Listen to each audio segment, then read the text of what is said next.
Eden. They called it Eden, a flaming chariot, and a great fish. Was that because they were trying to describe and understand things they knew nothing about but wanted to communicate to others? Were they just doing the best they could to explain things with what little experience and knowledge they had? I think so. Eden was sacred. Yes. But it was more than a paradise. It was protocol.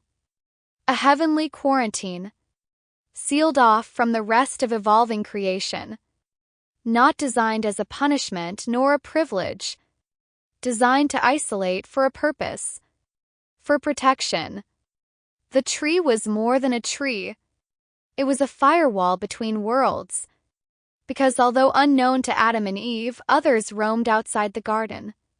Fire in the sky. Elijah did not ride a wagon of wheels pulled by horses. He ascended into something that could only be described as fire. Something the ancients could only describe as something they were familiar with. Horses and chariots. A chariot was the closest symbol for motion and majesty that they knew about. Elijah didn't die. He ascended. But not by horse, not by chariot, but by flame that roared upward. Described as fire. But fire behaves strangely. When it is expelled from something not built of wood and wheels. What they saw was propulsion, not pyrotechnics. A heavenly vehicle not understood by the language of ancient humans. 'Cause sometimes heaven touches down. And we can only call it what we know. Jonah's fish. According to the ancients, Jonah was swallowed by a big fish that pulled up once Jonah was thrown into the sea by his fellow sailors. The problem with that version is that Jonah did not get digested, although he was supposedly in the belly of the fish for 3 days and 3 nights, where he lived and prayed. That version is more than just a little troublesome. 3 days inside a great fish. But what if it wasn't biological? The term used was dagadal, a shape, not a species. Maybe it moved like a fish, but it carried purpose like a machine.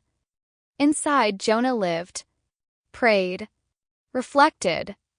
He wasn't swallowed whole, but preserved in a vessel of mercy.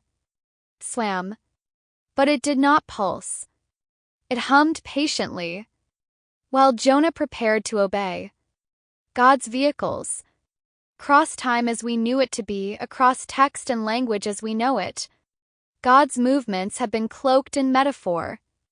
Metaphor that we are more able to understand as time goes on. Clouds. Winds. Fire. Creatures. Was Eden accessed by craft? Was the chariot a vessel? Was Jonah kept alive in a vessel containing food, water, and air? They are not stories of fantasy, but faith pressed against the unknown. They named what they saw. A garden. A chariot. A fish. But what they saw may not have been what they named.